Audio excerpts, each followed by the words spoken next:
So இந்த வீடியோவில் நம்ம ஷேர் மார்க்கெட்னா என்ன, அதில் ஷேர்ன்னு சொல்கிறாங்கல்ல அப்படின்னா என்ன, அப்புறம் ஐபிஓ, அப்புறம் வந்து நிஃப்டி 50, இல்லை சென்செக்ஸு, அப்புறம் வந்துட்டு ஆர்பிட்ராஜ், அப்புறம் ட்ரேடிங்கு, அப்புறம் இன்வெஸ்டிங். ஸோ இந்த மாதிரி சொல்லி நிறைய டேர்ம்ஸ் வந்து சொல்கிறாங்க.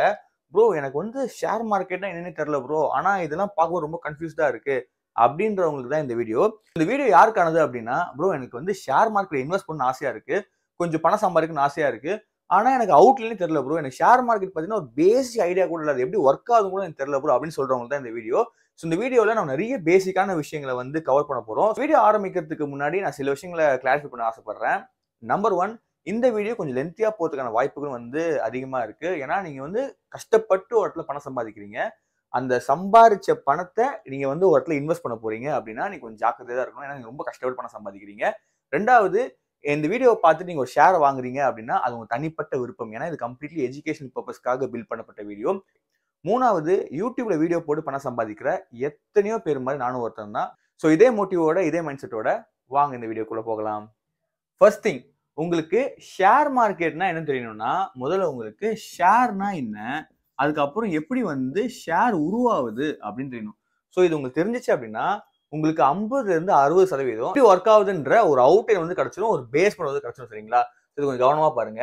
ஸோ ஒரு ஷேர் அதாவது பங்கு எப்படி உருவாகுது அப்படின்னா, for an example Tata Motors அப்படின்னு சொல்லப்படுற ஒரு கம்பெனி வந்து எடுத்துக்கோங்க. சரிங்களா? இப்போ டாடா மோட்டார்ஸோட ஒரு பிரதானமான தொழில் என்ன? கார் தயாரிக்கிறது. சரிங்களா? ஸோ ஒரு பிசினஸோ இல்லை ஒரு கம்பெனி எடுத்துக்கிட்டீங்க அப்படின்னா அவங்களுக்கு ஃபியூச்சர் மிஷன் அண்ட் விஷன் இருக்கும். இப்போ ஃபார் எக்ஸாம்பிள் இப்போ டாடா மோட்டார்ஸோட மிஷன் என்னவா இருக்கலாம்? மக்களுக்கு நல்லது செய்யணும், நாட்டை வந்து முன்னேற்றணும். ஸோ இந்த மாதிரியான மிஷன்ஸ் வந்து இருக்கலாம்.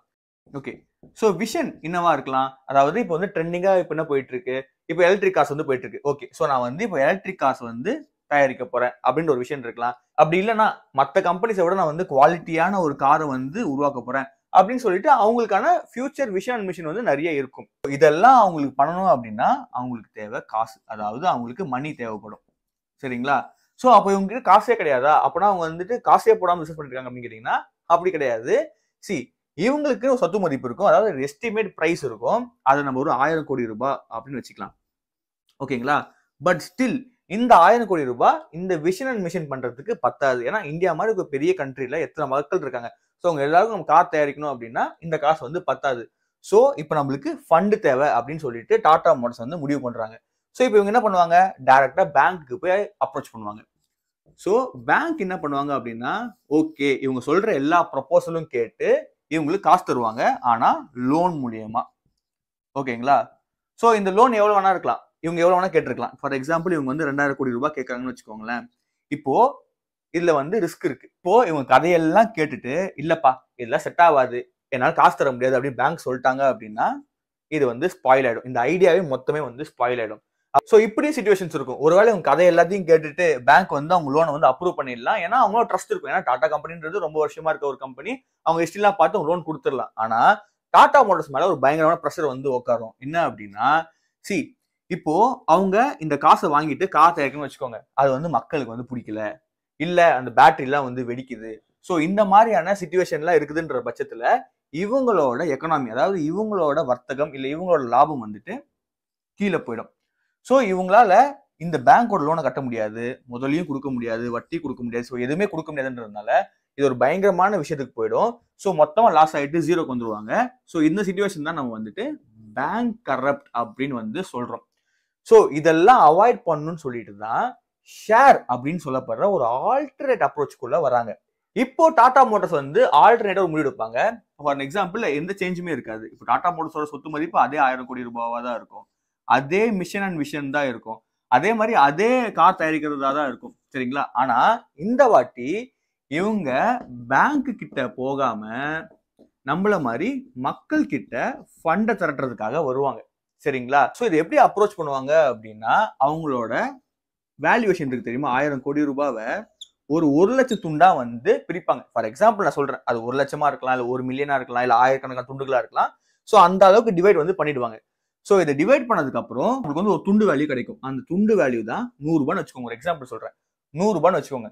ஸோ நம்ம இதை தான் பங்கு, அதாவது ஷேர் அப்படின்னு வந்து சொல்றோம். சரிங்களா? இது வந்து தெளிவா உங்களுக்கு புரியணும். அதாவது அவங்களோட மொத்த சொத்து மதிப்பை நம்ம கிட்ட கொண்டு வரணும் அப்படின்னு சொல்லிட்டு பல லட்சம், பல கோடி துண்டுகளா பிரிக்கிறாங்க தெரியுமா? அதுதான் வந்துட்டு பங்குன்னு சொல்லுவாங்க. அதுக்கு ஒரு குறிப்பிட்ட வேல்யூ வரும். அதுதான் ஷேர் வேல்யூ அப்படின்னு சொல்லுவாங்க. சோ இப்போ உங்களுக்கு ஒரு ஷேர் எப்படி உருவாகுது அப்படின்ற ஒரு பேசிக் ஐடியா வந்து கிடைச்சிருக்கும். ஓகேங்களா?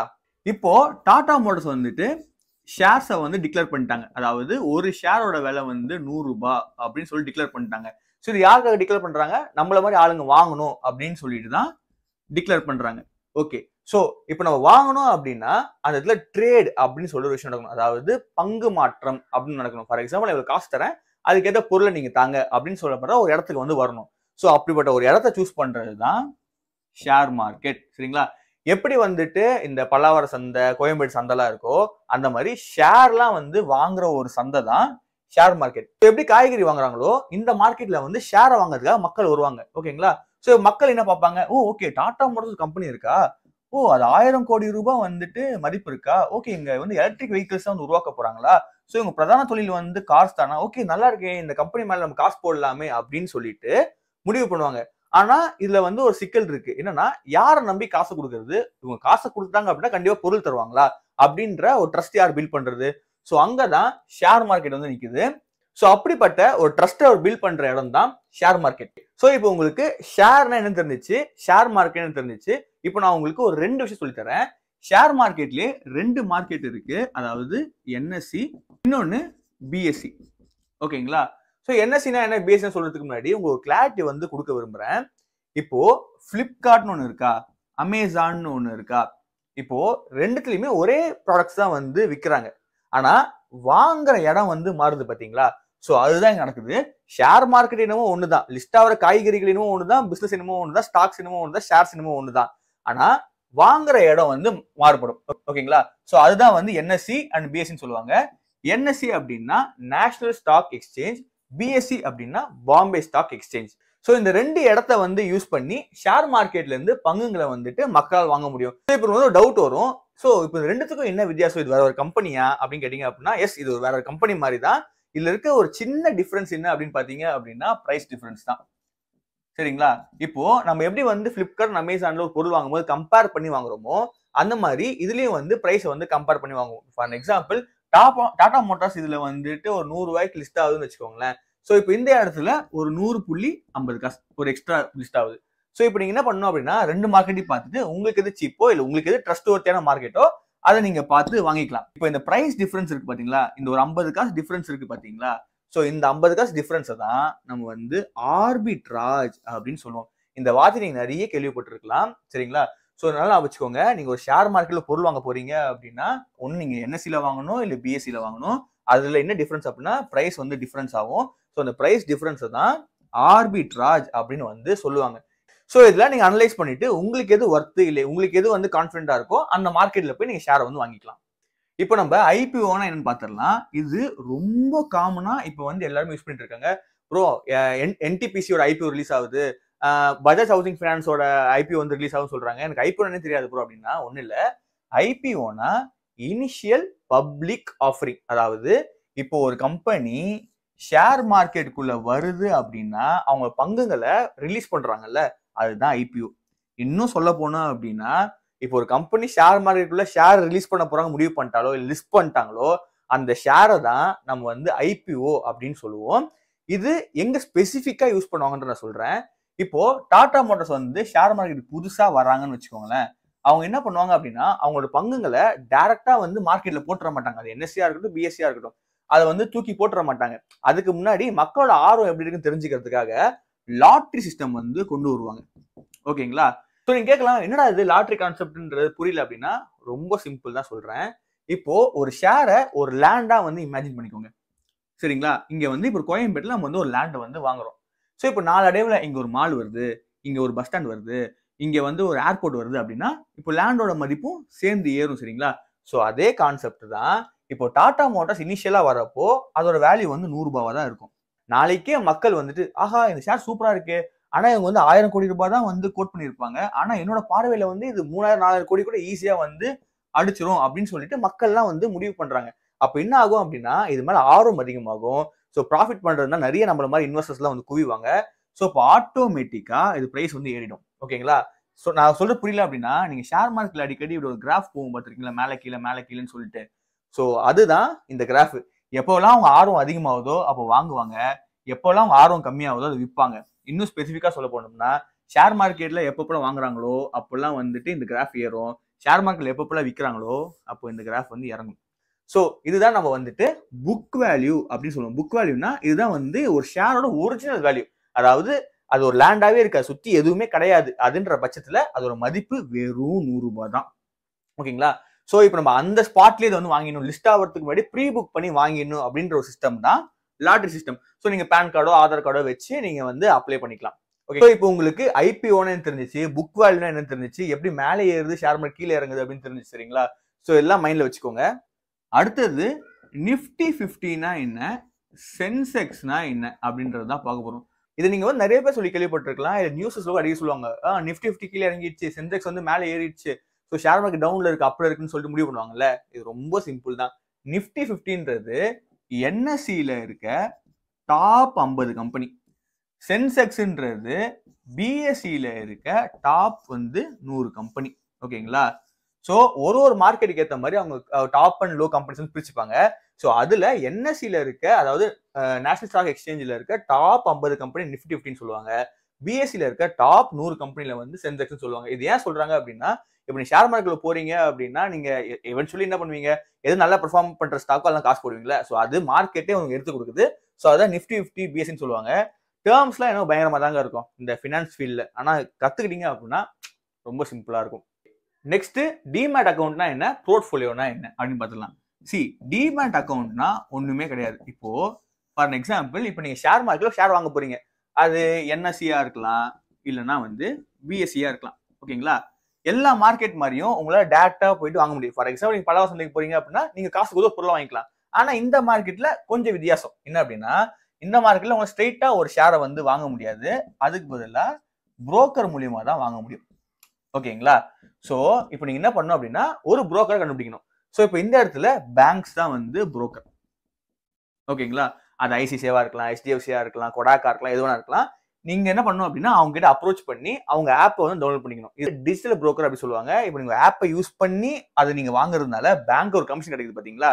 சோ இந்த கான்செப்ட் தான் டிஜிட்டல் புரோக்கரிசம் அப்படின்னு சொல்லுவாங்க. சோ இந்த இடத்துல நீங்க ஒரு ஷேர் வாங்கணும் அப்படின்னா அந்த மாதிரி ஒரு ஆப்பை டவுன்லோட் பண்ணிக்கணும். அந்த ஆப்பை டவுன்லோட் பண்ணி இந்த ஷேர் நீங்க வாங்கிக்கணும்.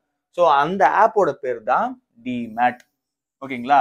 அந்த டிமேட் ஆப்ல நீங்க வந்துட்டு ஒரு அக்கௌண்ட் ஓபன் பண்றீங்க தெரியுமா, அந்த அக்கௌண்டோட பேர் தான் டிமேட் அக்கௌண்ட். சோ இப்போ உங்களுக்கு டிமேட் அக்கௌண்ட்னு எனக்கு தெரிஞ்சிச்சு. இது நீங்க ஓபன் பண்ணணும் அப்படின்னா நேரம் உங்க பேங்க்குக்கே போங்க, அவங்க வந்து ஓபன் பண்ணி கொடுத்துருவாங்க. அப்படி இல்லையா, நீங்களோ ஏதாவது ஒரு ஆப்பை டவுன்லோட் பண்ணிட்டு கேவிசில வெரிஃபை பண்ணீங்கனாலும் உங்களுக்கு கிடைச்சிரும். ஆனா பி ரெஸ்பான்சிபிள், நிறைய ஃபேக் ஆப்ஸும் இருக்கு. நீங்க டேரக்டா பேங்க் அப்ரோச் பண்றது ரொம்ப நல்லா இருக்கும்.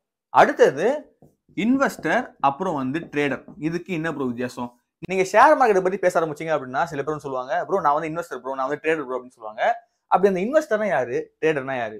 ரொம்ப சிம்பிள். இப்போ நம்ம ஃபர்ஸ்ட் இன்வெஸ்டரை பத்தி பார்த்துடலாம். ஓகேங்களா? சோ இன்வெஸ்டர்னா யாரு? ரொம்ப சிம்பிள். இப்போ ஒரு ஷேரை வாங்கி 1ல இருந்து 5 வருஷம் ஹோல்டு பண்றவங்க தான் நம்ம இன்வெஸ்டர்னு சொல்லுவோம். இது ஏன் ஒரு ஷேரை வாங்கி அவங்க 1ல இருந்து 5% வரைக்கும் ஹோல்டு பண்றாங்க அப்படின்னு ஒரு கேள்வி வரலாம். ரொம்ப சிம்பிள் தான். இப்போ நீங்க ஷேர் மார்க்கெட்டோட கிராஃபை வந்து எடுத்துக்கோங்க. அது மேலேயும் போகும், கீழேயும் வரும், சைடு வேஸ்லயும் போகும், மேலே போகும், கீழே போகும். இந்த மாதிரி நிறைய விஷயங்களை வந்து அது பண்ணிக்கிட்டு இருக்கும். சரிங்களா? நம்ம முன்னவே சொன்ன மாதிரி தான், எப்பெல்லாம் வந்து மக்கள் ஷேரை வாங்குறாங்களோ அப்போ வந்து கிராஃப் மேலே போகும். எப்பெல்லாம் வந்து மக்கள் விற்கிறாங்களோ அந்த இடத்துல வந்துட்டு ஷேர் வந்து கீழே போகும். இதுதான் நம்ம வந்துட்டு பை அப்புறம் வந்து செல் கிராஃப் அப்படின்னு வந்து சொல்லுவோம். நான் ரொம்ப டெக்னிக்கலா போல, சிம்பிளா எக்ஸ்பிளைன் பண்றேன். இந்த மாதிரி இருக்கும். சரிங்களா? சோ இப்போ ஒரு இன்வெஸ்டரா இருக்கவரு என்ன பண்ணுவார் அப்படின்னா, இப்போ டாடா மோட்டார் ஷேர்னே வச்சுக்கோங்க. இப்போ இவர் என்ன பண்றாரு அப்படின்னா ₹100 இந்த ஷேரை வந்து வாங்குறாரு. ஓகேங்களா? சோ இப்போ என்ன பண்றாரு அப்படின்னா இந்த ஷேரை அப்படியே விட்டுறாரு. சோ இந்த ஷேர் ₹150, ₹200, இப்போ வந்து ₹500 வந்து மாறிடுச்சு. ஓகேங்களா? இப்போ நாளைக்கு ஒரு நியூஸ் வந்து ரிலீஸ் ஆகுது. ஏன்னா ஷேர் மார்க்கெட்டை பொறுத்த வரைக்கும் நியூஸ் தான் வந்துட்டு ரொம்ப பெரிய விஷயம் இது இந்த மாதிரி இயங்குறதுக்கே. சரிங்களா? ஒரு நியூஸ் வந்துட்டு ரிலீஸ் ஆகுது. என்ன அப்படின்னா, டாடா மோட்டார்ஸ் வந்துட்டு இன்கம் டாக்ஸ்ல மாட்டிக்கிட்டாங்க, இல்ல டாடா மோட்டார்ஸ் வந்துட்டு ஒரு அலிகேஷன்ல வந்து மாட்டிக்கிட்டாங்க அப்படின்னு ஒரு பேட் நியூஸ் வந்துச்சு அப்படின்னா மக்கள் அந்த கம்பெனியோட அதிருப்தியாகி எனக்கு இந்த பிசினஸே வேணாம்னு சொல்லிட்டு அவங்க போட்ட காசுலாம் எடுத்துருவாங்க. ஸோ என்ன ஆகும் அப்படின்னா சர்ன்னு அந்த மார்க்கெட் வந்து கீழே விழும். ஓகேங்களா? ஆனா இந்த இடத்துல அப்படி உண்மையில் நடந்துச்சா நடக்கலையா நமக்கு தெரியாது. அதுக்கு காலம் தான் வந்து பதில் சொல்லணும். ஸோ அப்படி ஒரு டைமை கொடுக்குற ஒரு இடம் தான் இன்வெஸ்டிங். இப்போ நாளைக்கே வந்து அந்த அலிகேஷன் தப்பு அப்படின்னு முடிவு பண்ணிட்டாங்க, இல்ல அந்த போட்ட கேஸ் வந்து தப்பு முடிவு பண்ணிட்டாங்க அப்படின்னா எல்லாரும் மக்கள் மறுபடியும் அந்த பிசினஸ்ல இன்ட்ரெஸ்ட் பண்ணி உள்ள வருவாங்கல்ல. அப்ப என்ன ஆகும்னா 500 ரூபாயில இருந்து இன்னும் வந்து அதிகமா தான் போகும். ஓகேங்களா? சோ இந்த காரணத்துக்காக தான் நம்ம ஒரு ஷேரை வாங்கி ரொம்ப நாள் அதை வந்து வெயிட் பண்றோம். இப்ப நடுவில் கூட அதானி போர்ட்ஸ் வந்து மாட்டுச்சு. இப்போ டம்முன்னு ஸ்டாக் வந்து கீழே விழுந்துச்சு. கீழே விழுந்தப்போ எல்லாருமே டப்பு டப்புன்னு வாங்கிக்கிட்டாங்க. ஏன்னா அவங்க நல்லாவே தெரியும் அது ஒரு கவர்மெண்ட்டுக்கும் அதுக்கு கொஞ்சம் லிங்க் இருக்கு, எடுவல மேல வந்துருவாங்க. ஸோ வேல்யூஷன் அதிகம் தான் சொல்லிட்டு மேல போயிடுச்சு. ஸோ இப்போ அதே மாதிரி தான் வந்து டாடா மோட்டார்ஸும் ஸோ டைம் கொடுக்க அது வேல்யூஷன் வந்து ஏறிட்டு தான் இருக்கும். தங்கம் மாதிரி தான், லேண்ட் மாதிரி தான். ஸோ அதுக்காக இன்வெஸ்டர்ஸ் என்ன பண்ணுவாங்க அப்படின்னா, இப்போ எனக்கு பிரச்சனை இல்லை, பண்ண 5 வருஷம் டைம் தரேன், அது எனக்கு எவ்வளவு க்ரோ ஆகுதோ அவ்வளோ எனக்கு கொடுக்கட்டும், அது போதும்னு சொல்லிட்டு ஒரு டைம் பீரியடை வந்து கொடுப்பாங்க. பட் இந்த டைம் பீரியட்ன்றது சப்ஜெக்டிவ் தான். ஏன்னா சில பேர் வந்துட்டு 3 மாசம் தான் சில ஷேர் வந்து ஹோல்டு பண்ணுவாங்க, அதுவே அவங்க வந்து லாங் டேர்ம் சொல்லுவாங்க. ஆனா சில பேர் ஈஸியா வந்து 10 வருஷம் வந்து ஹோல்டு பண்ணி வச்சிருப்பாங்க, ஆனா அதையே ஷார்ட் டேர்ம் தான் சொல்லுவாங்க. சோ ஒரு கம்பெனியோட வேல்யூவேஷன் எப்படி லேண்ட் மாதிரி ஏறுது தெரியுங்களா? சோ அந்த வேல்யூவேஷன் ஏறுறதுக்காக வந்து டைம் கொடுக்குறாரு தெரியுமா, அவரை தான் நம்ம வந்து இன்வெஸ்டர் அப்படின்னு சொல்லுவோம். ரொம்ப சிம்பிள். என்னன்னா ஒரு பர்டிகுலர் ஷேர் வந்துட்டு ஒரு நிலம் மாதிரி நான் வந்து பாக்குறேன் ப்ரோ, அது வந்து நாளடைவுல ரேட் வந்து அதிகமாகும், எப்போ ரேட் அதிகமாகுதோ பீக் டைம் வருதோ அப்ப நான் விற்கிறதுக்கு ரெடியா இருக்கேன் அப்படின்றவங்கள நம்ம வந்து இன்வெஸ்டர் அப்படின்னு சொல்லுவோம். ஸோ இன்வெஸ்டர் ஆரம்பிக்கிறவங்களுக்கு நிறைய அட்வான்டேஜஸ் இருக்கு. ஃபார் எக்ஸாம்பிள் இவங்களுக்கு 99.9% வந்து ரிஸ்க் வந்து கம்மியா இருக்கும். ஏன்னா ரொம்ப சிம்பிள், இவங்க ஒரு டைம் பீரியட் கொடுக்குறதுன்றதுனால எப்படி கீழே விழுந்தவன் ஒரு ஹாஸ்பிட்டல் போய் ரெடி ஆகி மறுபடியும் ஓடுறதுக்கு தயாராகணும், அந்த மாதிரி ஒரு கீழே விழுந்த ஸ்டாக்கு மேல வருமா வராதான்ற அளவுக்கு அவங்க டைம் கொடுக்குற அளவுக்கு ரெடியா இருக்காங்க. சரிங்களா? சோ இந்த இடத்துல அவங்க என்னதான் ஸ்டாக் கீழே போனாலும் ஓகேப்பா எனக்கு வந்து பிரச்சனை கிடையாது, மேல வரமோ வரட்டுன்ற ஒரு கூல் மைண்ட் செட்லயே வந்து இருப்பாங்க. ரெண்டாவது, இன்வெஸ்டரா இருக்கவங்க மேக்சிமம் 5 வருஷத்துக்கு தேவையில்லாத பணத்தை தான் ஷேர் மார்க்கெட்ல போடுவாங்க. எஸ், இது வந்து ஒரு கோல்டன் ரூல், பட் எல்லாரும் பண்ண முடியாது, பட் பண்ண நல்லா இருக்கும். அதாவது நீங்க ஷேர் மார்க்கெட்டுக்குள்ள வரீங்க, இன்வெஸ்டரா வரீங்க அப்படின்னா உங்களுக்கு 5 வருஷம் தேவையில்லாத பணத்தை தூக்கி போடுங்க. நல்லா அனலைஸ் பண்ணலாம் போட ட்ரை பண்ணுங்க. சரிங்களா? இப்போ ட்ரேடர்னா யாருன்னு பார்த்தலாம். ட்ரேடர்னா ரொம்ப சிம்பிளுங்க. இவங்க வந்து ரொம்பலாம் வந்து ஸ்டாக் வந்து ஹோல்ட் பண்ணிட்டு இருக்க மாட்டாங்க. அதாவது அவங்களுக்கு இந்த 1 வருஷம் இந்த 5 வருஷம் டைம் கேப்லாம் பத்தாது. இன்னைக்கு பணம் போடணும், நாளைக்கே வந்து காசு வந்துடணும், இல்ல மினிமம் 3 மாசத்துக்குள்ள காசு வந்துடணும் அப்படின்ற மைண்ட் செட்டுக்குள்ள வரவங்க தான் ட்ரேடர். சரிங்களா?